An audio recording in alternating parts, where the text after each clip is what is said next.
Morning students आउ पिला माने तमे सब केमती अछो भलो अछो ना। अच्छा ठीक अछि ताहले आज आमे गोटे सुंदर गीत गाइबा ना। गीत गाइबा कि पाठ पढ़िबा गीत गाइबा ना। अच्छा ठीक अछि ताहले तमे माने सब देखिलो एटा मु कोन रखी एटा कोन रखिची एटा होची हमर जातीय पताका। कोन जातीय पताका तिरंगा पताका नै कि एडी केतो एई पताका रे केतोटी कलर अछि केतोटी रंग अछि तीनोटी रंग अछि। कोन कोन कोन रंग अछि नाली धला आउ सबुज। अच्छा ताहले प्रथम रे गुटे गीत गाइबा एई पताका ऊपर ठीक अछि। नाली धला आउ सबुज रंगर जातीय पताका तुही स्वाधीन देशर प्रतीक तुही जे तठू बड़ के नाही अहिंसार चिन्ह धर्माशोक चक्र त देहरे अछि रही सत्य अहिंसा वीरत्वर शिक्षा देउअछु परा तुही देउअछु परा तुही। अच्छा ताहले एई जो पताकाटी तमे माने देखिलो एई पताकारे तीनोटी रंग अछि नै कि नाली धला आउ सबुज आउ मझिरे गोटे कोन अछि गोटे चक्र परि देखा जाउची। कोन अछि सेटा होउची धर्माशोक चक्र अशोक चक्र जोटा अहिंसार चिन्ह धर्माशोक चक्र अछि कि नै सेटा सत्य अहिंसा वीरत्वर शिक्षा देइथाय नै कि। अच्छा तमे माने कहिलो मु काहे के जातीय पताकाटी तुमको देखैली एई जातीय पताका आम विद्यालय रे उड़े मने अछि कि नै केबे केबे आम विद्यालय रे उड़ी थाए कहिलो केबे केबे उड़ी थाए स्वाधीनता दिवस आउ जनवरी 26 नै अगस्त 15 स्वाधीनता दिवस आउ जनवरी मास 26 तारिख कोन साधारणतंत्र दिवस रे आम विद्यालय रे उड़ै थाउ नै कि। अच्छा ठीक अछि ताहले सेई संबंध रे आज आमे गुटे सुंदर कविताटीए गाइबा। तमर पंचम श्रेणी साहित्य बही बाहर कर एवं प्रथम रे जो तमर देइछि कोन जातीय ध्वजा आम उड़ई फरफर समस्ते निज निजर बही देख आज आमे सेई कविताटी गाइबा।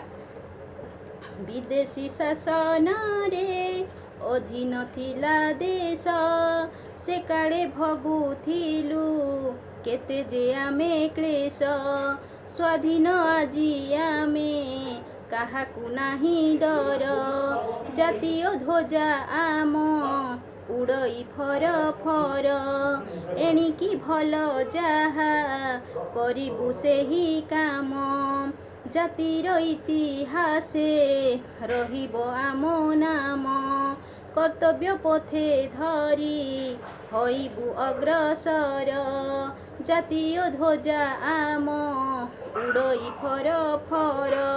अच्छा पिला माने कविताटी मु गाइली तमे माने भी गाओ हैला आउ थरे आमे कविताटी गाइबा ठीक अछि। देखो विदेशी शासन रे अधीन थिला देश से काळे भगुथिलु केते जे आमे क्लेश स्वाधीन आजी आमे काहाकु नाही डर जातीय ध्वजा आम उड़ई फरफर एणिकी भल जाहा करिबु सेही काम जातीर इतिहासे रहिब आम नाम कर्तव्य पथे धरी हईबु अग्रसर जातीय ध्वजा आम उड़ई फरफर। अच्छा पिला माने ए कविताटी केमती लागिला भल लागिला ना। अच्छा ताहले ए कवितार कवि किए पंडित उपेंद्र त्रिपाठी। एई कवितार कवि होउछंती पंडित उपेंद्र त्रिपाठी। एई पंडित उपेंद्र त्रिपाठी 1903 मसीहा सेप्टेम्बर मास 10 तारिख दिन से जन्म ग्रहण करथिले आउ जणे शिशु साहित्य लेखक भावरे से बेस परिचित बेस जनाशुना से पिलांक पाई अनेक पुस्तक मध्य से रचना करिसंती सेगुड़िक मध्यरु कुहू कुहू ऋणु झुणु सुलु सुलु हैला ଘଣ୍ଟି ଘାଗୁଡ଼ି, ଭାଇ ଭଉଣୀ, ମୁସି ମାଉସୀ, ହଜିଲା ବଳଦ ଖୋଜିଲା ଠେଇଁ, ଏଇସବୁ ପ୍ରଧାନ ଏବଂ ଏଇସବୁ ବହି ଗୁଡ଼ିକ ସେ ରଚନା କରିଛନ୍ତି ଛୋଟ ଛୋଟ ପିଲାଙ୍କ ପାଇଁ। ସୁନ୍ଦର ପୁସ୍ତକ ଗୁଡ଼ିକ ଅତି ଆନନ୍ଦମୟ, ଅତି ସୁନ୍ଦର ଭାବରେ ସେଇ ବହି ଗୁଡ଼ିକ ସରଳ ଭାଷାରେ ମଧ୍ୟ ବର୍ଣ୍ଣନା କରି ଲେଖିଛନ୍ତି। ଆଉ ଏଇ ଯେଉଁ ଆମେ ଜାତୀୟ ଧ୍ୱଜା ଆମ ଉଡ଼ଇ ଫରଫର, ଏଇ କବିତାଟି ସ୍ୱାଧୀନତା ପର ସମୟର କବିତା।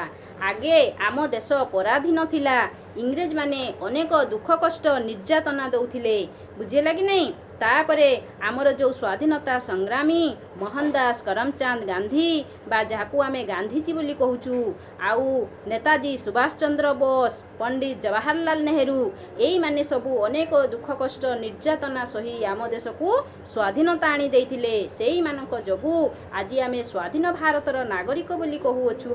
ଆଉ ଏଇ ସ୍ୱାଧୀନ ଭାରତର ନାଗରିକ ହେଇ ଆମେ କ'ଣ କରୁଛୁ?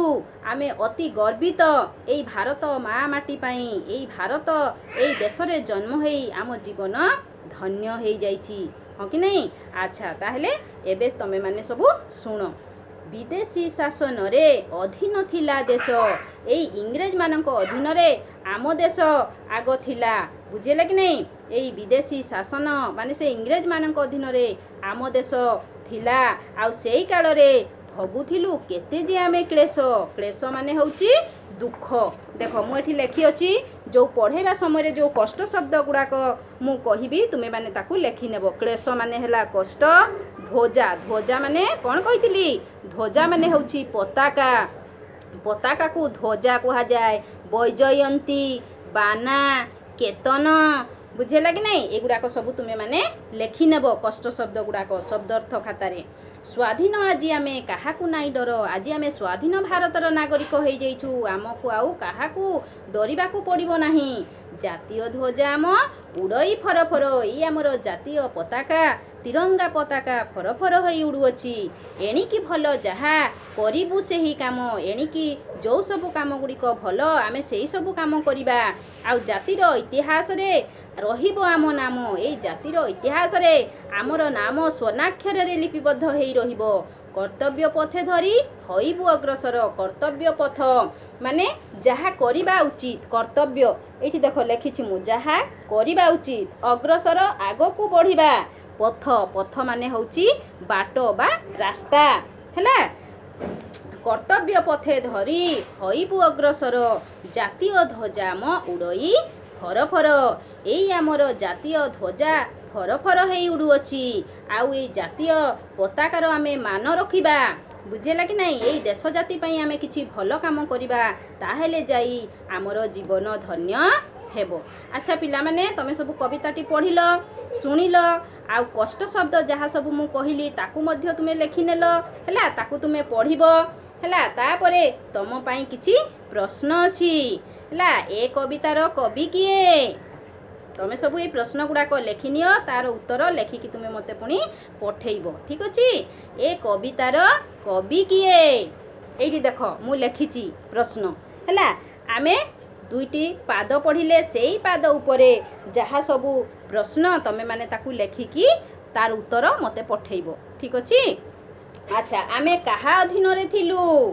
ଆମେ କାହା ଅଧୀନରେ ଥିଲୁ? 2 ନମ୍ବର ପ୍ରଶ୍ନ ଗଲା। 3 ନମ୍ବର ପ୍ରଶ୍ନ, ପରାଧୀନ ବେଳକୁ ଆମ ଅବସ୍ଥା କିପରି ଥିଲା? ପରାଧୀନ ବେଳକୁ ଆମ ଅବସ୍ଥା କିପରି ଥିଲା? ସମସ୍ତେ ଲେଖିନିଅ, ସମସ୍ତେ ଲେଖୁଛ ତ? ସମସ୍ତେ ଲେଖିନିଅ, ଠିକ୍ ଅଛି। ଆଚ୍ଛା, ତାପରେ 3 ନମ୍ବର ଗଲା। ଏବେ 4 ନମ୍ବର ପ୍ରଶ୍ନ, ଆମେ କାହିଁକି ଡରିବା ନାହିଁ? ଆମେ କାହିଁକି ଡରିବା ନାହିଁ? ତାପରେ 5 ନମ୍ବର ପ୍ରଶ୍ନ, ଠିକ୍ ଅଛି। ଆମେ ଭଲ କାମ କରିବା ଦରକାର କାହିଁକି? ଆମେ ଭଲ କାମ କରିବା ଦରକାର କାହିଁକି? ଲେଖିଲ ସମସ୍ତେ। ତାପରେ 6 ନମ୍ବର ପ୍ରଶ୍ନ, କ'ଣ ଫରଫର ହୋଇ ଉଡ଼ୁଅଛି? କ'ଣ ଫରଫର ହୋଇ ଉଡ଼ୁଅଛି? ହେଲା, କ'ଣ ଫରଫର ହୋଇ ଉଡ଼ୁଅଛି? ତମେ ସବୁ ଏଇ କବିତାଟି ସୁନ୍ଦର ଭାବରେ ସ୍ୱର ଦେଇ ଗାଇବ ଏବଂ କ'ଣ କରିବ ପ୍ରଶ୍ନର ଉତ୍ତର ଲେଖିକରି ମୋ ପାଖକୁ ପଠେଇବ। ଆଉ ଗୋଟେ ତୁମକୁ ଛୋଟ ସୁନ୍ଦର ଗୋଟେ କାମ ଦେବି। କ'ଣ ନା ସୁନ୍ଦର ଭାବରେ ଏଇପରି ଗୋଟେ ଜାତୀୟ ପତାକା ସମସ୍ତେ କରି ମୋ ପାଖକୁ ପଠେଇବ। ଠିକ୍ ଅଛି? ଆଚ୍ଛା ବାଏ ବାଏ। ପୁଣି ଦେଖା ହେବ ପରବର୍ତ୍ତୀ ଶ୍ରେଣୀରେ କ୍ଲାସ୍ରେ। ଠିକ୍ ଅଛି? ଆଚ୍ଛା ସମସ୍ତ ପ୍ୟାରେଣ୍ଟସ୍ମାନଙ୍କୁ ମୋର ବିନମ୍ର ଅନୁରୋଧ, ଆପଣମାନେ ଘରେ ପିଲାଙ୍କୁ ଟିକେ ପଢ଼ାନ୍ତୁ ଏବଂ ଯାହା ପାଠ ଦିଆହେଉଛି ତାକୁ ଟିକେ ରିଭିଜନ୍ କରାନ୍ତୁ। ନମସ୍କାର, ରହିଲି।